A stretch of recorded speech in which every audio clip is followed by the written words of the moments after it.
n'omuwuwuttanyi, omumizi n'omuwuwuttanyi. Y'essuula ey'okuna. Agamba nti Bukirana eyali aleese mwannyina yali yasomako ne Kiito ono mu bibiina ebya wansi, naye ye Kiita nga ye mukulu mukko okubeera yasoma mukulu, anti n'oluusi baamuyeeyerezanga n'okumuyeeyerezanga nga bamuyita luliira mu nnyana. Naye omanye abaana abato beetegereza nnyo okusinga abakulu. Ye Bukirana yali yamwetegererezaawo, so nga ate ye Yusufu ono Apooli Akyumu Ntambaazi Nawolovu yali takyamujjukira. Kiita yeerayirira okulaga Bukirana nti ye yali afuga ekifo ekyo, n'okuyinzika oba kiyinzika amuyitire n'ekiwala kiri kikibijjigiri kikomewo kimwetondere. Munnange baalugera dda nti koonooweeka tokalinda ku Ssaabattaka. Bw'atyo Ssaalongo Kiita waggulu ng'ayita Bukirana mu ofiisi. Bukirana olwatuuka mu ofiisi oli n'amubogolera nti bwe nkuyise nkugambye butakonkona, Musajja w'abandi aba akyaddamu nti ssebo nkonkonye, era se ono n'amubwatukira nti naye nze simaze kukukkiriza, bw'oba okonkonye nze nkukkiriza. Yezo empisa ezifaanana zityo n'ezakiri ekiwala kye waleeta wazijjawa wano. Olw'okubanga yali tannategeera byali bivudde mu kusisinkana kwa Namata ne mukama we, Bukirana bambi teyaddamu, wabula ono kyava amugamba ng'eno bw'akuba ku mmeeza nti laba eno, gwe laba eno, ekyo ekiwala ekitunula ng'ezzike waleese kyaki? Wawulidde nkutuma nandiki? Nze olowooza sirina maaso gesiimira bakazi? Abe wange bonna go abandabira. Stupid! Bukirana bulijjo yali musajja mbaggu era nga tatera kuggwa bigambo mu matama, naye ku luno muganda wange byamukalira ku matama. Yalaba talina kyamunyeze, ndowooza ne yeddamu munda ye nti kale sijja kumegga ate n'ennuma. Kyokka n'amugamba nti wabula neegendereza.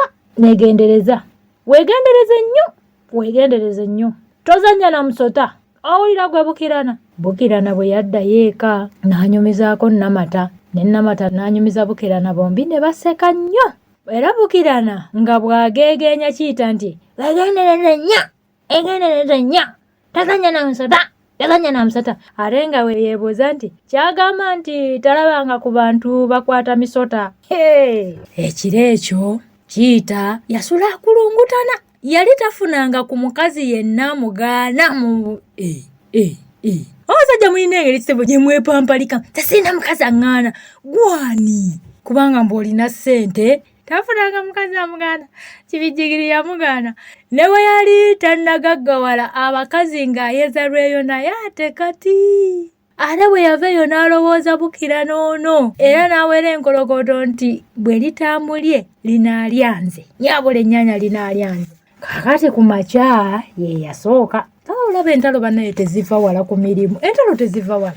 Kali ku makya yasooka ku ofiisi. Aguddewo eyiye. Awandiise akabaluwa nga kagamba Mr. Bukirana olutuuka jangu mu ofiisi yange.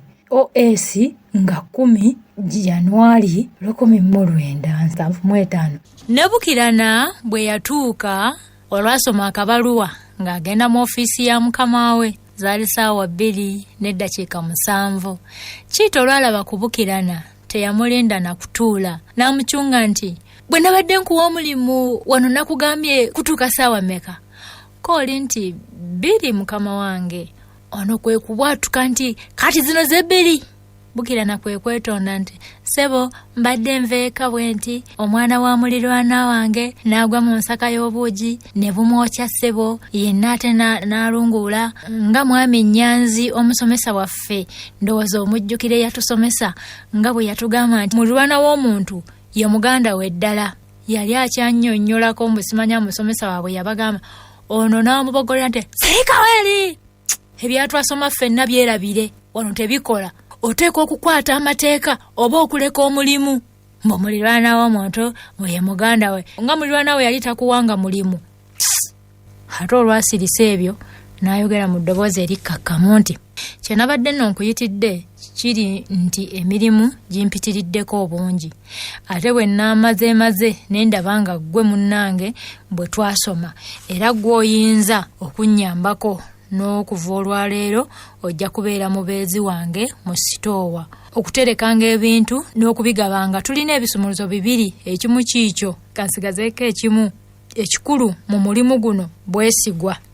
Munnange Bukirana teyasooka na kukkiriza nti awulidde bulungi, naye yagenda okulaba nga mukama we amukwanga ekisumuluzo. Era eggulo ly'olunaku olwo n'awandiikira bakozi banne bonna ebbaluwa ey'awamu ng'abategeeza nga Bukirana bw'akuziddwa n'atuuka ne mu sitoowa. Okumalira ddala emyezi egiwera tewaaliwo mbojjanyi yonna, so nga ye Kiyita yali nga tanneerabira kiruyi kye. Mpozi kye yali agezaako okukola kwe kukuba Bukirana eddolera.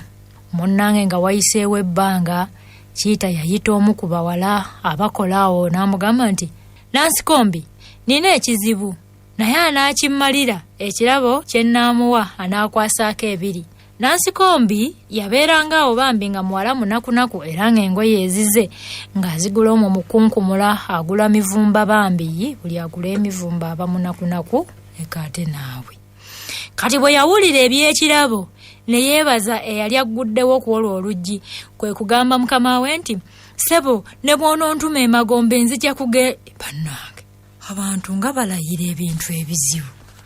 Ssebo, ne bw'onontuma emagombe nzija kugenda. Kono nti magombe yonna ate naawereka.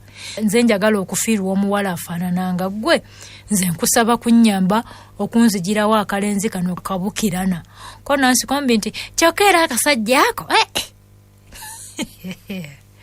Nanga abakazi. Kyokka akasajja ako katujagaladdeko nnyo. Naye nkuyambe ntya ssebo. Kiyita wano we yayanjulira pulaani ze kakuzi. Ko ye nti kangu nnyo, gwe kyolina okukola kwa kukasendasenda, kukaguza bintu bya sitoowa, gamba ng'empapula ng'ezo. Wano Nansikombi bwe yatemera akakula kali. Ate naawe mukama wange leka. Maama, okinyembwa kabina, leero nze onoobwa Nansikombi bwange Nansikombi waabwe. Sente ezigula empapula nga nzijja wa maama. Kooli nti ebitajjudde bikuyiikira lwaki? Omulimu gw'okufuna sente ogwo si gugwo. Munnange tebaalwa nga bateesanga bwe banaayingiza Bukirana ekitimba. Era Kiyita ng'agumya omuwala ti ekyate kyo si kizibu nnyo. Nansikombi yasitukiramu ng'eyatega ogw'ekyayi nga yeekuba wa Bukirana. Yamulumba n'awaka nno musajja wattu. Nga bamaze okulamusiganya, Nansikombi kwe kugamba Bukirana nti, Mwami Bukirana, ononsonyiwa, naye ndiko kye mbadde nkugamba ssebo. Ko Bukirana nti, Kyomu? Kibadde kya babiri oba tuddeko wali wabweru? Bajjajja baatulabula dda obutanyoomanga kyama kya muto. Bw'atyo omusajja Bukirana yasitukiramu ne bafuluma. Bwe batuuka ebweru, Nansikombi ye yeesosonkereza nti munnange kuliko okugwa mu bintu ssebo. Kuliko okugwa mu bintu. Ko Bukirana nti bintu kyate. Ko Nansikombi nti olimba naawe. Ebbaluwa tetwagiraba. Naye maama bakiyita wamuwaaki okuteeka mu sitoowa. Maama ndaba nga lubadde luwombo lwe. Wano Bukirana yalaba Nansikombi atandiikiriza okukola ez'olugambo lwe, anti ow'olugambo omumanyi. Kyeyava abuuza nti ekyo ky'obadde oŋŋamba k'omuwala kyekuusa ku ekyo, naye mbadde njagala munnange kunkolera mpozi nga Lidiya bw'akolera Kiyita. Ko Bukirana nti okukukolera kutya? Nansikombi kwe kwewuunya nti maama, gwe tomanyi nti Lidiya yatundira Kiyita ebintu bya sitoowa? Tolaba bombi bwe bakulungutana? Nange munnange mbadde nkusaba tukolagane kutundire ng'empapula. Kooli nti ng'ozitundawa? Nansikombi kye yava yeekwata mu kitambaala n'ajjayo akavangata ka ssente ng'eno bw'agamba munne nti, Maama, abazaagala nga be bangi, waliwo neeyampadde dda ssente ziizino. K'omulenzi nti oba bwe guli ssente zitereke, enkya bwe naggulawo ne tulaba layini yaffe. Ye ssente mmeka? Ko Nansikombi nti gw'atunda gwe weesalako. Baalagaana essaawa n'ekifo aw'okusisinkana. Omuwala ng'aleese ssente n'omulenzi ng'aleese empapula awo, nga Nansikombi amatira nti ensolo yali ku kizigo kweri.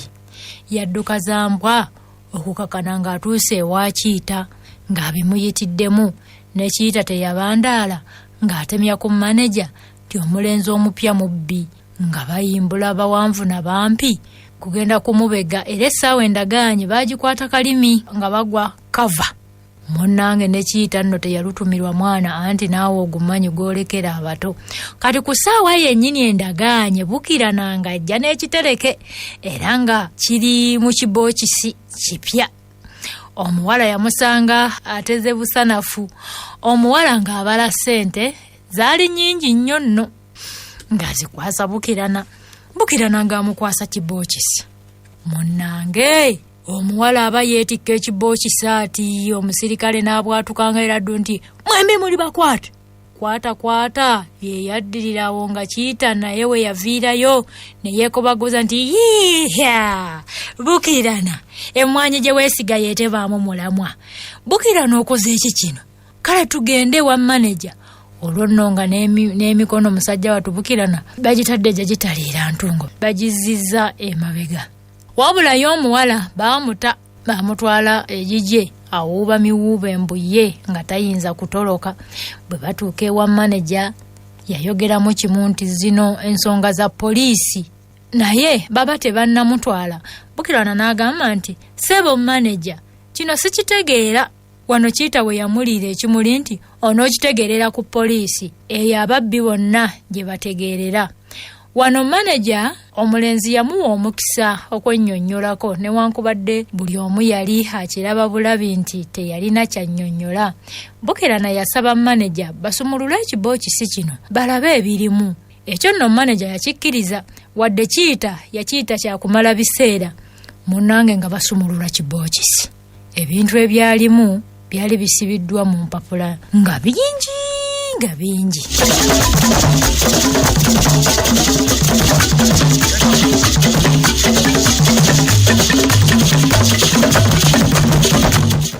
Munnange nga basumulula ekibookisi basumulula kinna kimu. Kiyita waggulu amaaso gaatandika okumukanuka ng'alaba tatuuka ku mpapula. Beeyongera okusabuukulula ekibookisi era nga tebatuuka ku mpapula. Baasabuukululira ddala nno okutuusa lwe batuuka ku kintu ekyali kisibiddwa mu kitereke. Kyali kiki?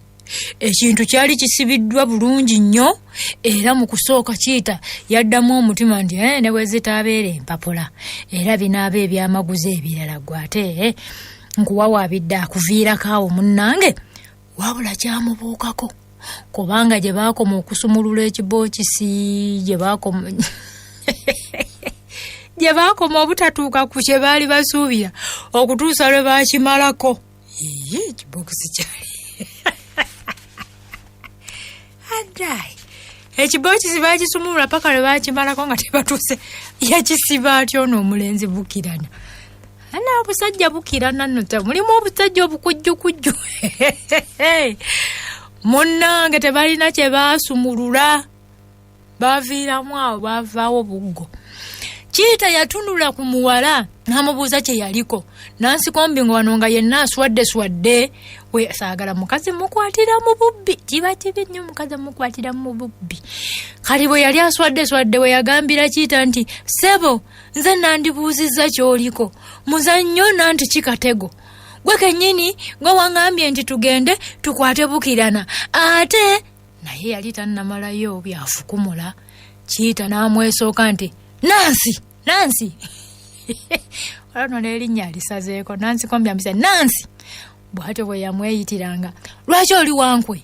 Lwaki olya mu lulime ne mu luzise? Ko muwala nti ate nkwenki Mukama wange mbadde nti gwe wandagidde okuteeka ono mu Mukama wange Ssaalongo Yusufu akyomwapuuli ntambaazi Nawolovu Kiyita waggulu teyalinda muwala kumalayo bigambo ebyo. Wabula yayongera bwongezi kuboggokanga bw'alayira nti amazima ga Nnyabanzaala yeebase Magombe mwembi munandaba akanfaamu aga Nnyabanzaala. Era awo we yasongera olunwe mu mulenzi nga bw'amutiisatiisa nti gwe ate gwe Kabukirana gwe laba eno tunula eno gwe mulenzi wadde tobbye empapula naye era byosibiridde bya kibibbi byereere era tuyinza n'okukuvunaana ogw'okugezaako okunyaga ono omuwala ng'omuguza empewo. Wow, tozanya nange. Toddamu kuzanya nange. Zanya n'omusota. Munnange mu kiseera ekyo abantu baali bakuŋŋaanye n'abayiseera banga batuuse ne batandika okugaayagaaya mu nsonga abamu nga bagamba nti maama atooka n'akawala nako kakannakampiginya